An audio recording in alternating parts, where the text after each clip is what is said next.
Wake up. Hey, hey. Everybody, one big swig of coffee, come on. Thanks for coming. Thanks for getting out here 8 a.m. on day 2. Always the toughest session, so that's why I volunteered for it. My name's Jules Walker. I'm with KPMG. For those that don't know, KPMG has an emerging technology practice, and I head up business development for it for Bay Area, Pacific Northwest. And so really enjoy this conference. Actually is a great show for us. We put out a report every quarter called Venture Pulse, and I wanted to just share a couple highlights from that to kind of juice you guys up for this great panel that we're about to have. So I'll give you a few stats here. So 2019 was a very strong year, as everybody knows, for VC funding. There was $257 billion raised across the globe. This was the second highest total ever after the $300 billion raised in 2018. And those results are even more amazing because there was no what I'll call super mega deals like there was in 2018. Ant Financial, $14 billion, Jewel Lab, $12.8. None of those in 2019. These are all kind of your run-of-the-mill, everyday type of VC fundings. And again, it was the second most after 2018. Q4 saw $63 billion in VC investments. This was up slightly from $62 billion in Q3. However, interestingly, the number of deals in Q4 dropped to 4,289 from 5,453 in Q3. I think that was larger check sizes and probably blowback from WeWork, which perhaps we'll get into a little bit. And by now, and this is about corporate venturing, that's what we're talking about here, and by now, I'd like to think that every Fortune 1000 company has a venture arm. Again, I will leave it to the esteemed panel to talk about that in more detail. But that is reflected in the fact that in 2019, 29.4% of VC deals globally had some sort of corporate money in the deal. And also, 2019, CVCs participated in almost 1,700 transactions, although that was down slightly from 1,848 in 2018. So just wanted to kind of set the stage, give you some numbers, some stats to think about. And I'm going to turn it over to Meredith Finn, a partner with March Capital, to moderate the panel. Thanks so much, Jules. Well, I'll just welcome everyone to the stage simultaneously. Thanks so much for joining us at 8 a.m. On day 2. Hopefully everyone had fun yesterday and are excited for what is always a great panel to understand how some of our leading corporate venture firms are thinking about investing in the coming year and how they're thinking about the landscape. I'm Meredith Finn, a partner with March Capital Partners. Jamie always assigns me to do this panel because I too was once a CVC. Worked with Salesforce Ventures for almost 4 years, so have been in these gentlemen's shoes before as well. But I'm going to allow them to each introduce themselves and start off by giving us a little bit of context on your background, the background of your firm, size of fund, how you guys think about, check sizes, leading rounds, what stages you're looking at, areas of focus. We'll start there to kick it off. Sure. Good morning, everyone. I'm Matt Nerlinger. I'm with ServiceNow. At ServiceNow, our corporate development team manages both M&A and corporate venture capital. So I kind of have 2 jobs at ServiceNow. ServiceNow was started in the early 2000s, 2004, and really was started as an IT platform. We've since expanded into a number of different areas. We've got IT service management, but also customer workflows, employee workflows, and we have a platform product as well. And really, we're looking to invest to help define the future of enterprise software across all those key areas. And really, our investments are very product-driven and product strategy-driven. We do not have a dedicated fund, so we invest off of our balance sheet. We've made about 20 investments over the life of ServiceNow. And we really view ourselves as partners to the companies we invest in. We try and take a very hands-on approach to every investment we make. So we have a dedicated, in addition to someone from the corporate development team who shepherds the investment, we have someone from the product organization or engineering organization who becomes essentially an operating partner for that investment, ensuring that not only that we're getting the value of a partnership from that company, but also we're delivering value back to the companies we're investing in. and it's been a fairly successful strategy, I think, so far. We've again built up a roster of about 20 portfolio companies, continuing to invest this year, and excited to be here today. Thanks for having me, Meredith. Yeah, great. Good morning, everyone. My name is Tom Lounibos. I am the Global Managing Director of Accenture Ventures, and I'm bringing hours of experience because I was just named that this morning. Congratulations. Thank you. Thank you. Real-time So, job promotion. my hours of experience deals have will you come done? out. I've done 5 deals this morning. No. My background is a little unique. For the last 40 years, I've been building software companies in the Silicon Valley. I've built 6 different software companies, 2 that went public and 4 that were acquired. My last investor was Accenture Ventures. And I guess what part of the thing is, they hire you after they invest in you. Now, Accenture Ventures... Gotta stop making people money. Yeah, exactly. Well, yeah, I guess. No, Accenture, if you don't know, and this is really amazing to me coming into this firm from especially a startup perspective. It's, as we all know, Accenture is one of the largest system integration firms in the world. I would say one of the most, if not the most trusted advisor to the Global 2000 for the past 30 years. What's extraordinary is it's 500,000 employees, $44 billion in size, and there's no industry it's not involved in deep ways, either at the lab level or at a research level or deeply with clients around the world. The venture aspect of it, although they've played in the venture component for years, back in the days of early Tom Siebel and Siebel systems, they were very much involved. The latest grouping has been in the last 5 years, and we've invested in about 40 different firms, a little bit like Matt. Not a lot, selective investments, strategic investments to our clients. So you see everything from autonomous operations to quantum computing. Typically, they had invested in growth stage, B rounds. I would say majority of them, check sizes, 3 to 5 million. We're doing something different with me coming in. We're going to shift left and move much more earlier into the innovation life cycle, both to the pre-seed and seed side, by engaging the entrepreneurs in a deeper way. In other words, bringing our market knowledge to the entrepreneurs. And so the new ventures is going to be a little bit different. We'll continue to look at growth stage, and I suspect we'll invest in growth stages as well because they're just as strategic as the early stages. But the new Accenture Ventures is going to be a much more entrepreneurial fund and engaged in a much earlier part of the life cycle. That's me. Great. So hi, my name's Daniel Docter. I'm a managing director with Dell Technologies Capital.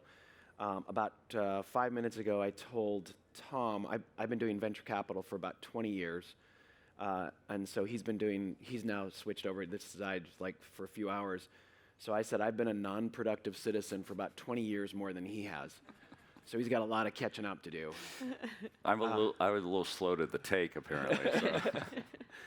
So.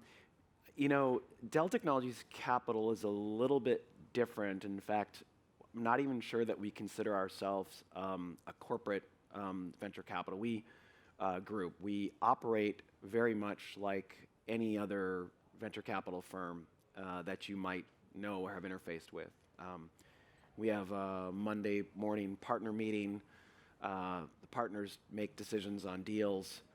I think we operate we lead deals. We lead the vast majority of the deals we invest in. We're a traditional early stage investor, so we probably do more Series A's than anything else. We do seed deals, and then we'll do some later stage, B's, C's, and D's.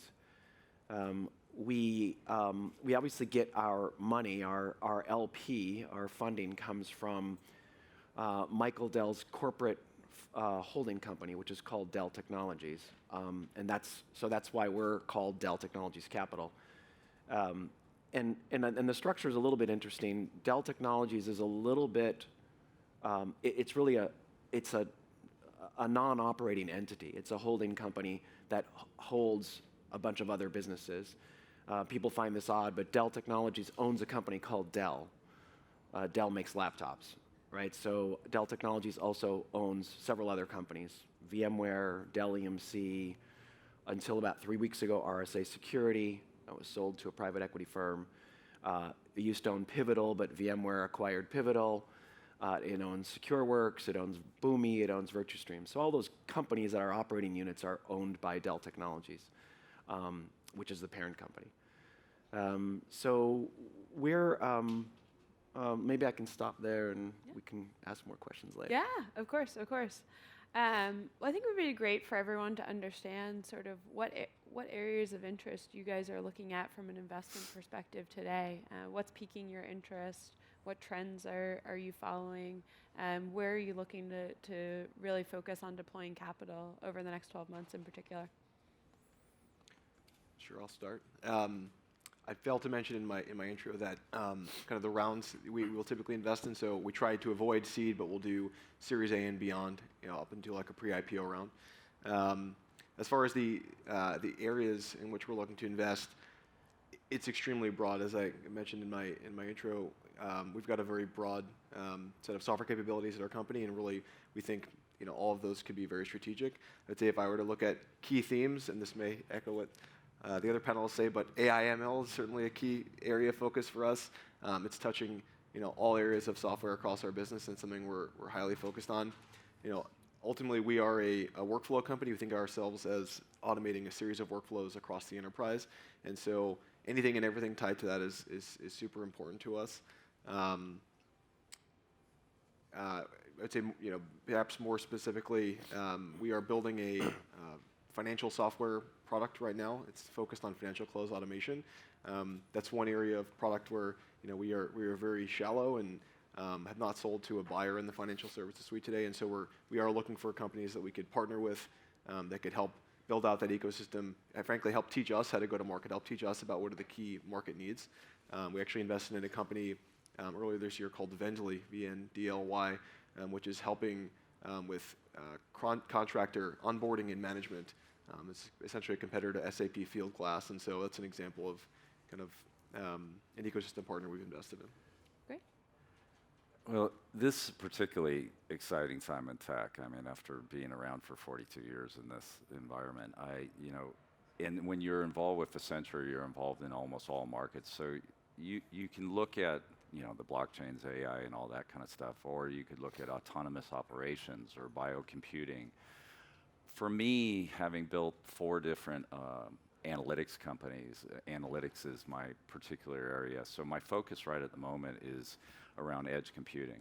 The concepts of edge have been around for some time, and we can all look at the North Stars of edge computing being autonomous cars or smart cities or cybersecurity. And yet the data architectures to deliver that vision are just not there right now. And so our clients, Accenture's clients, the Global 2000 clients, are trying to figure out how can they get to the edge in a scalable way.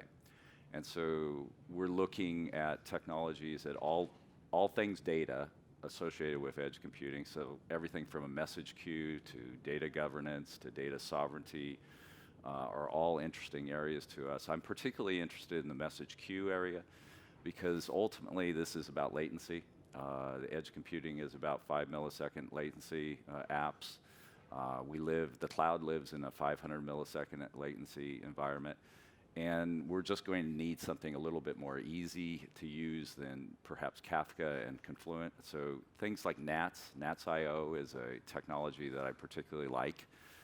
It's easy to use, massively scalable, and that's what the edge computing market's going to need. So we're looking hard at data architectures for the future for the Global 2000 because that's what they're going to need to deliver on the promises of autonomous cars and smart cities and cybersecurity, all the things that, everything that's physical will be digital. And if we do that, then that means we have to manage the data in a unique way.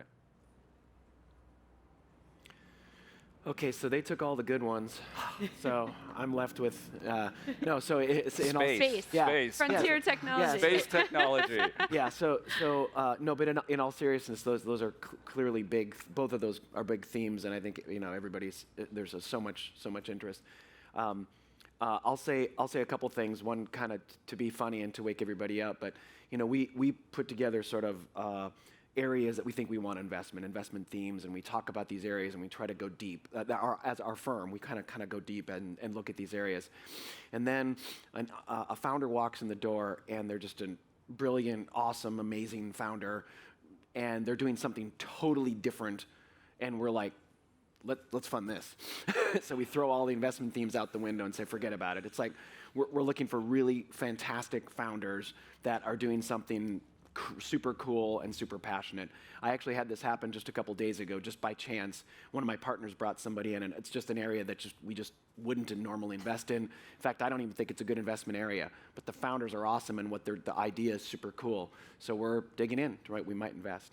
But now let me answer the question. So I think one theme for us, or one thing that we think about is and I'll put it really in broad terms, which is automation.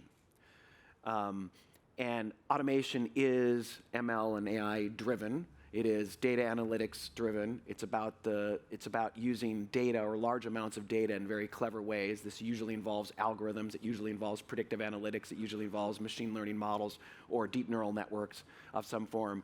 But the premise is, how do I automate something that couldn't be automated previously, or how do I automate something that where I can really drive efficiency out of something that was previously manual, or if not manual, it was policy-driven, and it was clunky and slow and inefficient. And so we apply that to, look at what ServiceNow is doing, frankly, around automating, IT operations. And there's companies, I think, in March's portfolio and et cetera, that are also, focused on this, the next generation of startups. Automating the remediation of security threats, automating the delivery of software, automating the ordering of mechanical parts from a vendor. So there's just such a wide variety of how that applies, or where that applies. Yeah, agreed. Obviously, you can see all of our corporate investors are investing in many of the same themes that traditional financial investors are investing in, which I guess maybe is a good segue to my next question. There's obviously a spectrum of how close you guys are and how interwoven you are into the core operations of each of your parent companies. Talk to me a little bit about how you think about strategic value as you're assessing investments. Are there specific requirements around partnership, customer relationships, or Daniel, maybe on your end, right? It's purely a financial decision, and you're not even considering maybe ties to the core business. Would be great to sort of see the spectrum, because I think there is a spectrum in corporate venture, and so it's something I think for the entrepreneurs in the room, as you're thinking about taking on strategic capital, understanding that is really important as you approach. I think we'll reverse the order. Yeah. I think you're right. There is a spectrum, and I think there is no one size fits all. Right. I think there's a range, and I think everybody finds sort of what works or what makes sense for them, and there's a range. So we don't have any involvement from the Dell operating units that are owned by Dell Technologies. We don't have any involvement with them. They're not part of our process. So we're like a VC firm. We're making decisions on the founders, the team, and the financial opportunity. That's what drives us, and that's our mandate. Our mandate is to be focused on that. Having said that, I think I actually try to turn this around, 180 degrees. People often ask me,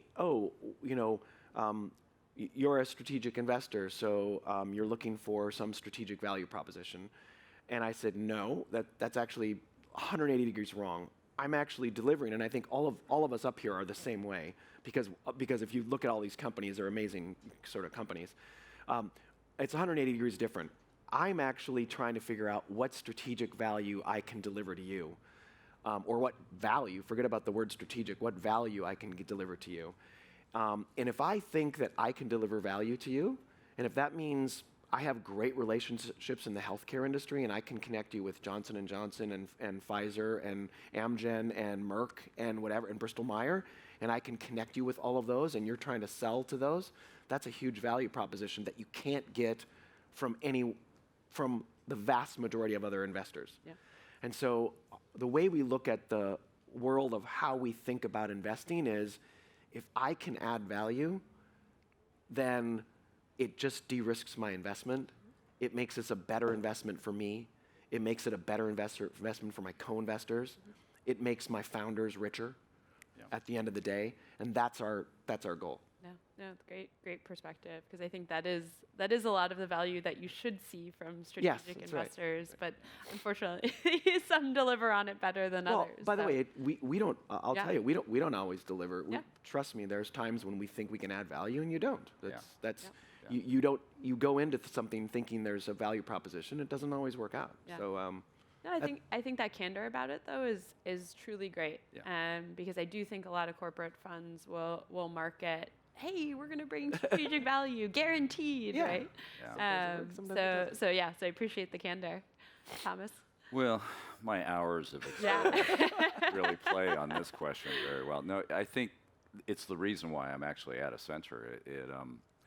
One of the things I opened up talking about Accenture's 30 years of being one of the most trusted advisors of the Global 2000. Well, the side benefit of that is Accenture today knows where every project in the world is going on. They have intimate knowledge of either by bidding on it and losing it, or bidding on it and winning it.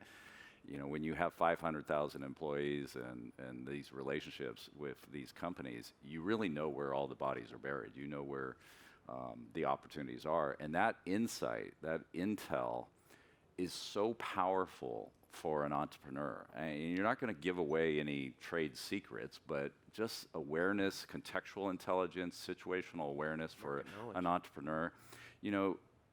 What we're trying to do, and what really me coming on board at Accenture Ventures is attempting to do here, is to create a new form of currency, to go beyond capital, venture capital.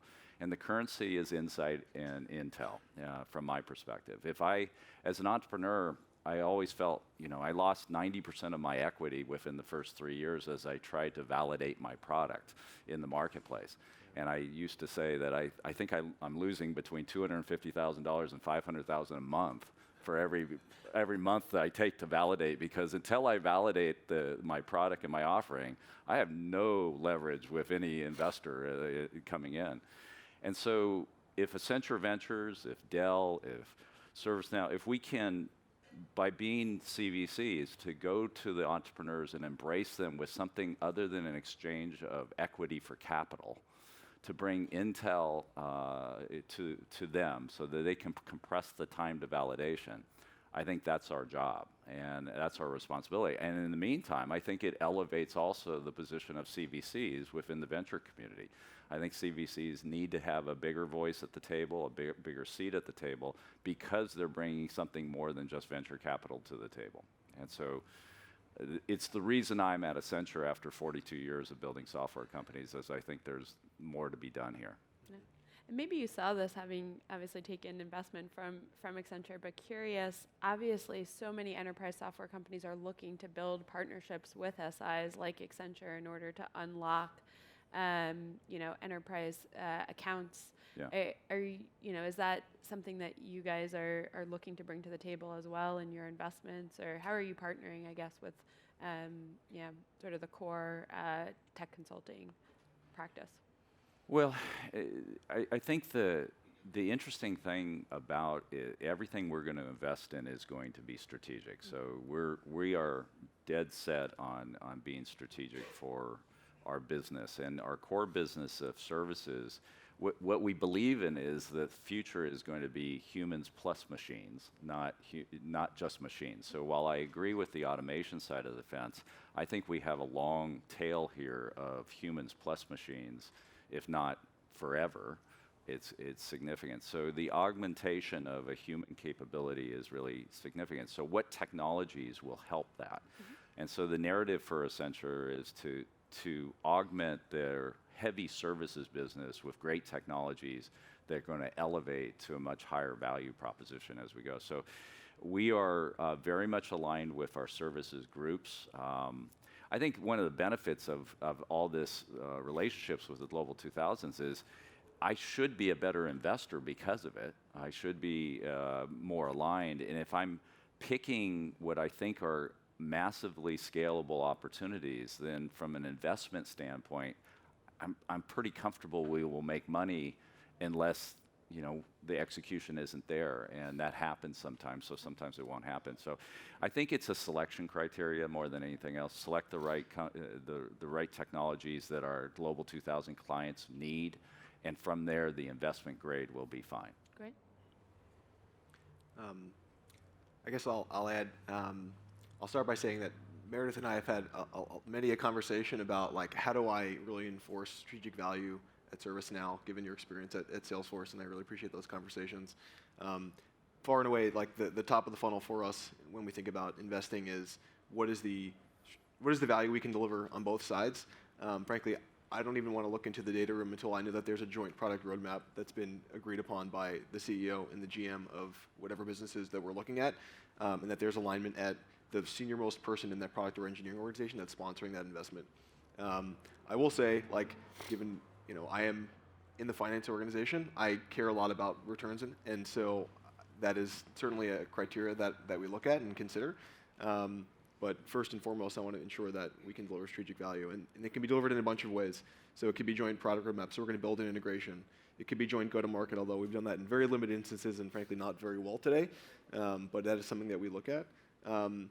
Given the fact that I do both M&A as well as venture investing, we may have an eye towards potential M&A. However, I would never justify an investment solely off of that fact because our M&A roadmap does change rapidly.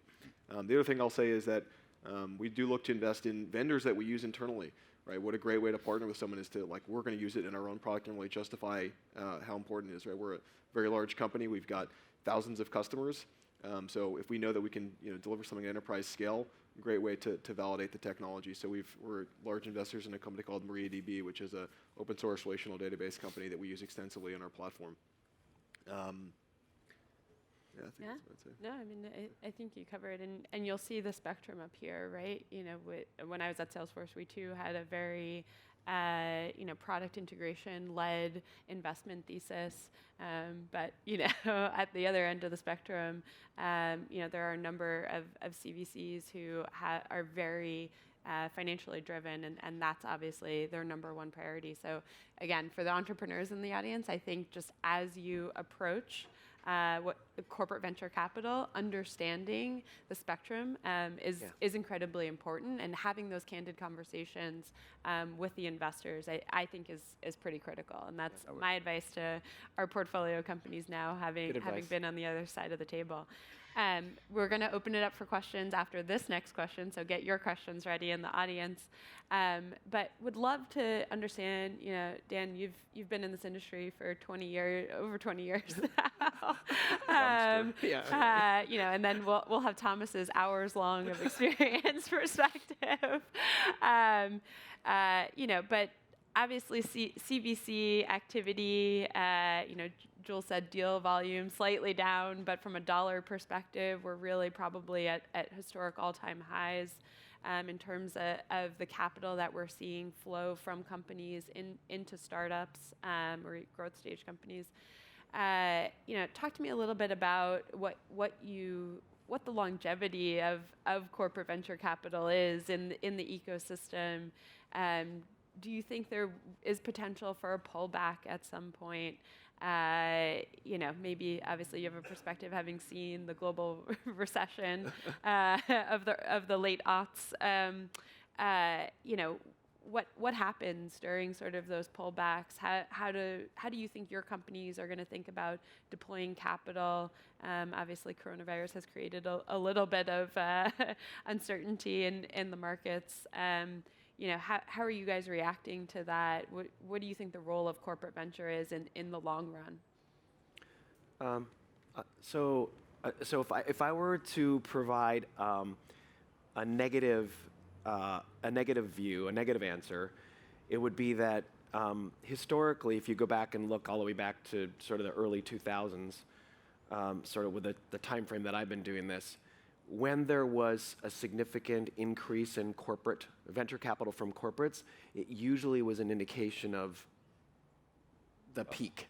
Bubble. Yeah, a bubble, and it was sort of going to be crashing. That's historically, so that would be the negative view. The more you see, and I think we have more private capital than ever on top Right. of it, right? right, So, and on top yeah. of that, yeah. So I'd say that's the sort of contrarian. It's a contrarian indicator, so that's a concern.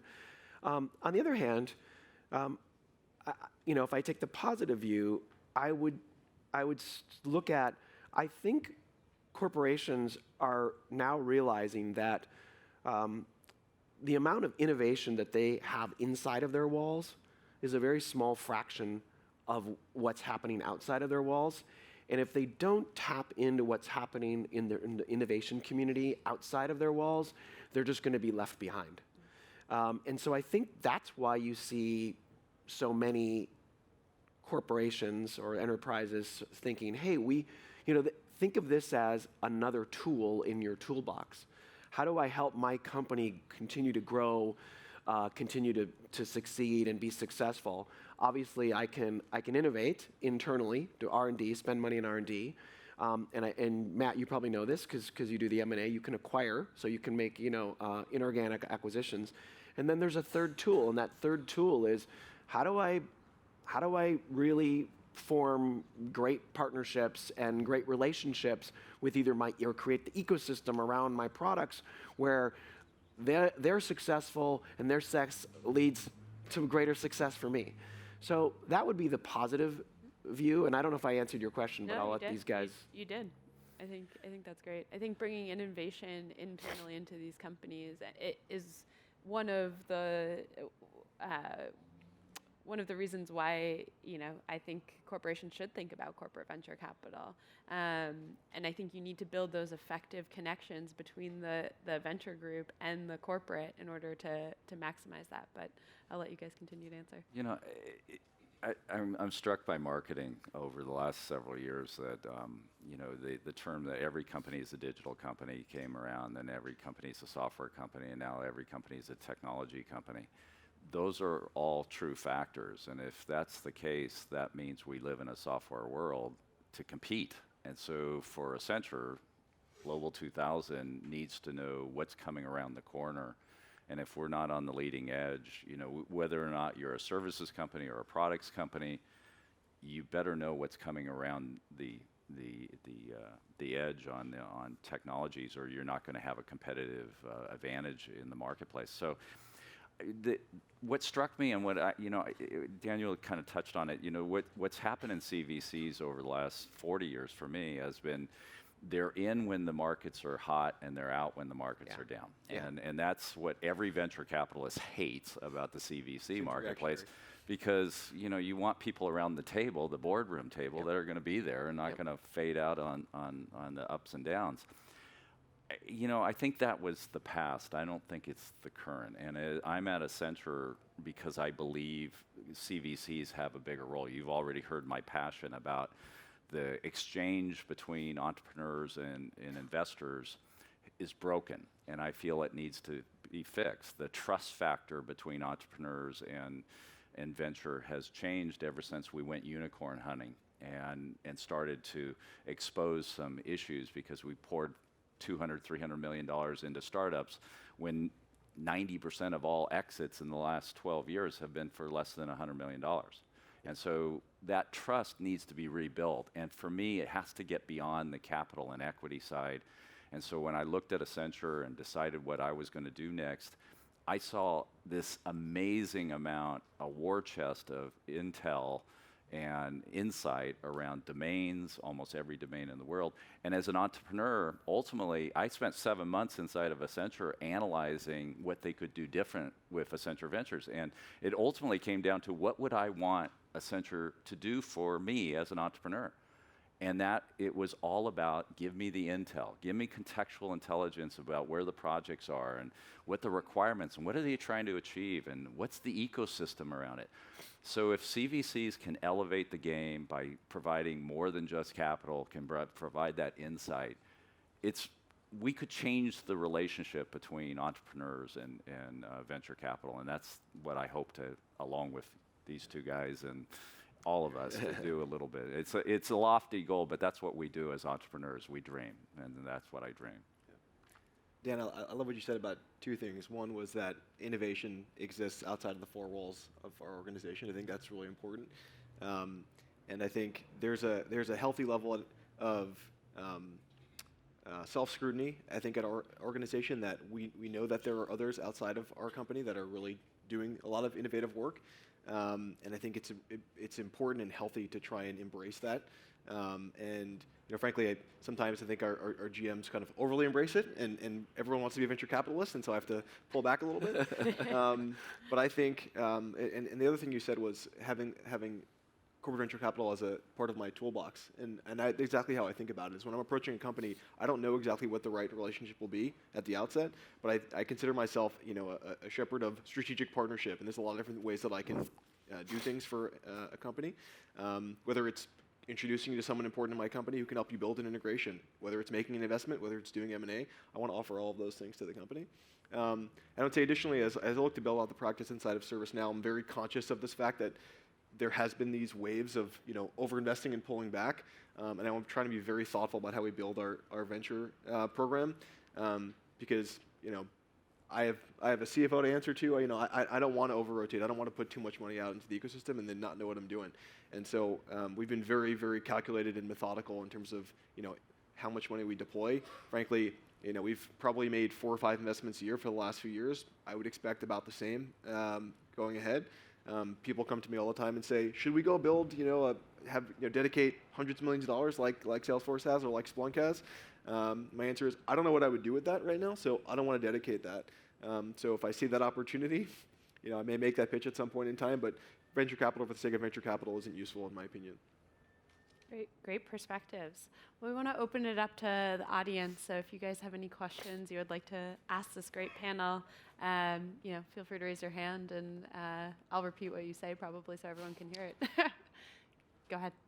Yeah, this may be more of a question for Daniel and Thomas, but as far as organizationally, how you try to engage with your capital sources and parent, do you have people dedicated to that? Do you just do it ad hoc, or how do you approach that in terms of trying to get the most out of the relationship that gives you such great advantage? Yeah. So if I understand the question, how are these guys most effectively sort of building relationships between their portfolio companies and resources at their parent companies? Part of their organization dedicated to it. Yeah, and I guess, do you have like a platform team or someone that is helping create and foster those connections? I think the team at Accenture really did a nice job with that, because it wasn't just building a venture capital wing. They created an organization called Open Innovation, and this is a group of extraordinary people that are located around the world that evangelize our portfolio companies inside of Accenture. So they're the ones that are matchmaking the projects and the companies, our clients around the world, with new technologies. And the other aspect that beyond the organizational structure of having an evangelist network, global network, there's also this concept of what we call precision plays, because one of the things you learn about solving complex problems is that if you build a startup company, you're only a piece of the solution. And you're a new piece to the solution that has to integrate to older pieces of the solution, because there is no such thing as one piece service all the complexity. So the idea of pulling together, bigger software companies' tools, say Splunk and Oracle and Snowflake, around a new analytic tool as an example, and how they integrate together to solve a bigger problem. Our team is working on that type of precision play of combining an ecosystem around a particular problem. And I think that's unique. And so I like the idea of having venture, But I particularly like the idea of evangelizing my portfolio around the world with a team dedicated to it. Yeah, sorry. We don't everything. I would say we have it's very ad hoc. We don't have any formal structure in place. We have incredibly deep and strong relationships with the leaders of the different Dell operating units. So, we meet with Pat Gelsinger, who's the CEO of VMware, pretty regularly. We meet with Jeff Clark, who runs all of Dell's infrastructure business on a regular basis. We meet with, we meet with all of the sort of leaders, and of course their technical leaders, and we're really meeting with them to try to expose them to our portfolio companies and the investments we've made, as well as listen to them. Again, getting back to the understanding context, they have so much market context because they're selling to every, the Fortune 2000, every company is a customer and they have a relationship in some way. And so understanding that market information and that sort of intelligence is really, really valuable to our portfolio companies. So we're sort of on constantly doing that. We just don't have there's no formal structure. We don't have a person in place. We don't vector them into any decision-making process. But we've done such a good job for some of our portfolio companies in terms of getting them access and actually driving significant fractions of their revenue, based on a relationship that we created with one of the Dell operating units, right? And I can go down the list, right? So Cylance, which got acquired by BlackBerry, was getting, I think, 30% of their revenue through the Dell channel. And Nutanix, which we invested in before they went public. Even after they went public, I still think they were getting 32% of their revenue through our channel. One of our companies in our portfolio that got acquired by HP a couple years ago got 70% of its total lifetime revenue came from Dell EMC. And so those are the things that we create, which, like I said, work well really sometimes and don't always work. But those are the things we're trying to do. Those are some pretty impressive numbers. Yeah. I have a few companies you should talk to. Yeah.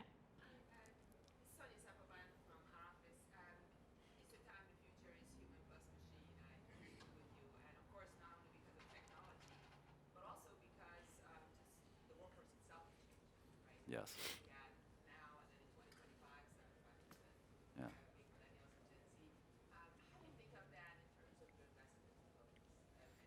Yeah, so I guess for everyone, really thinking about how the workforce is changing, how that's potentially influencing your investment theses, particularly around the intersection of AI, human and machine, and artificial intelligence. Well, the great thing about Accenture's CTO, Paul Doherty, is he wrote that book, Human Plus Machines, which is a great New York Times bestseller. And we've thought a lot about that because our business is people, and it's responsible AI. It's not just humans plus machine, it's responsible AI.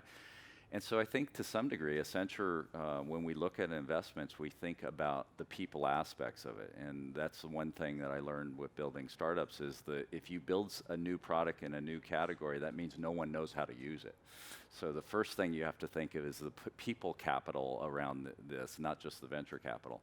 And so I think Accenture has a unique position as a system integrator to provide those skill sets, but also to help our customers reskill their own organizations. So it's a massive effort inside of Accenture to reskill, to focus on reskilling, and to get those new capabilities into our clients, not just through our services, but to educate them and their organizations to grow going forward. But it's part of the thesis. Every part of our investment is going to be a people-based environment.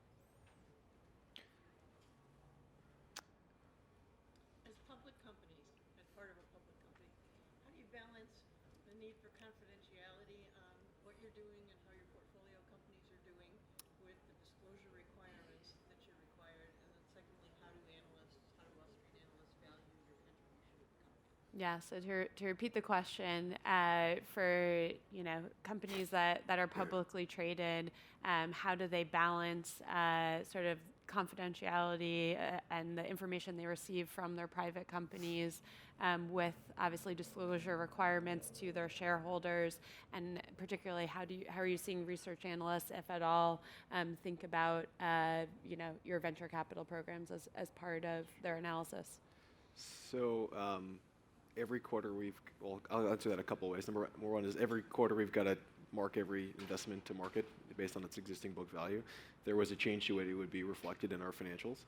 On disclosures. That accounting policy has changed recently And that too. right. You now have to write up in addition to writing down. Yep. So, Volatility. so it has changed dramatically. So I'm a bit of an accountant sometimes. The other thing is, as far as confidentiality, I mean, we generally we just need to be in alignment with a company about disclosing an investment. Typically, we won't disclose the size of an investment, but that's frankly just a negotiation between us and a company. But yeah, in general, I think we're very proud of the investments we make. We have publicly disclosed the investments we have on our website.